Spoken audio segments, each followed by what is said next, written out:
Mark Pingris, pinabulaanan ang tsismis ukol sa nag-uugnay sa kanila ng sexy star na si Kim Rodriguez.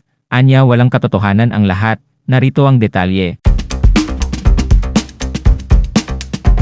Usap-usapan ngayon sa social media ang basketballista at Mr. ni Danica Soto na si Mark Pingris. Ito ay matapos siyang iugnay sa karakter at sexy actress na si Kim Rodriguez. Kumakalat ngayon sa social media ang larawan ng dalawa na bagamat magkahiwalay kinunan ay makikita na nasa iisang lugar lang parati ang dalawa.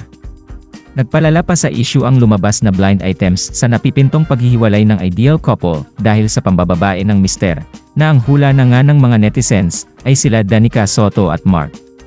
Nauna nang lumabas ang best friend ni Danica na nagngangalang Pebbles Duque at ipinagtanggol ang couple. Anito magkaibang petsa nakunan ang mga pictures nila Mark at Kim kaya malabong magkasama ang dalawa, maging si Danica ay nag-comment rin sa post ng kaibigan at sinabing kumalma lang at wag nang patulan ng mga kumakalat na chismis.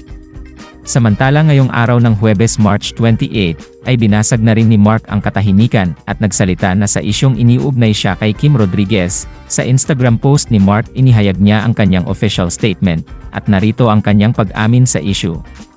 Walang katotohanan ang mga lumalabas na balita tungkol sa amin ni Miss Kim Rodriguez. Walang namamagitan sa aming dalawa gaya ng sinasabi ng ibang tao.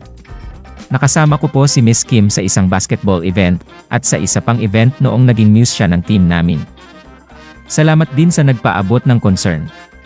Okay kami ng pamilya ko, wag na po tayo magpakalat ng mga balita na hindi totoo. Humihingi po kami ng respeto para hindi madamay ang mga anak namin ni Danica. Salamat po at God bless po. Pagtatapos ng basketballista.